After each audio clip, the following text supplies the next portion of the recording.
সুপ্রিয় নবম দশম শ্রেণীর শিক্ষার্থী বন্ধুরা, আজকে আমরা হাজির হয়েছি বীজগাণিতিক রাশির 3.1 এর উদাহরণ 16 একটি অঙ্ক নিয়ে।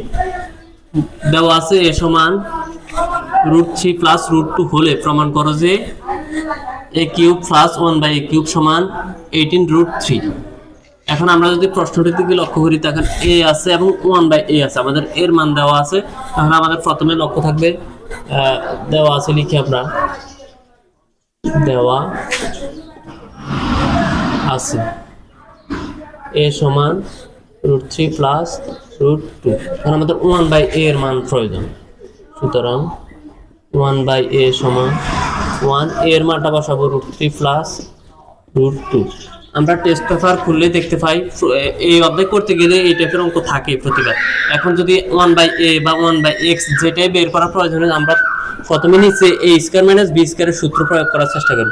যদি এটাকে a ধরি, এটাকে b, তাহলে a প্লাস b। এখন আমাদের a মাইনাস b প্রয়োজন, আমরা লিখতে পারি a প্লাস b, লিখলাম a মাইনাস b।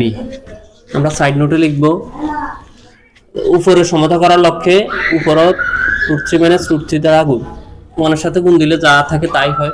সাইড নোটে লিখে দিব √3 মাইনাস √3 দ্বারা গুণ। এখন আমরা নিচের দিকে যদি লক্ষ্য করি, তাহলে হয় a plus b into a minus b, তার মানে a square minus b square, উপরে থাকে √3 মাইনাস √2। নিচে যদি আমরা দেখি, তাহলে রুটের স্কয়ারে কাটা যায়, থাকে 3, এখানে রুটের স্কয়ারে কাটা যায় -2, উপরে থাকে √3 মাইনাস √2। নিচে বিয়োগ গেলে হয় 1 √3 মাইনাস √2 বাই 1 মানে হচ্ছে √3 মাইনাস √2। তাহলে 1/a এর মান বের হলো আমাদের √3 মাইনাস √2। এখন এখানে আমরা প্রশ্নটির দিকে যদি লক্ষ্য করি, a plus 1/a³ plus 1/a³, তার মানে a³ প্লাস b³ সূত্র। প্রথমে a প্লাস b এর মান প্রয়োজন, আমরা এখন a প্লাস b এর মান বের করব।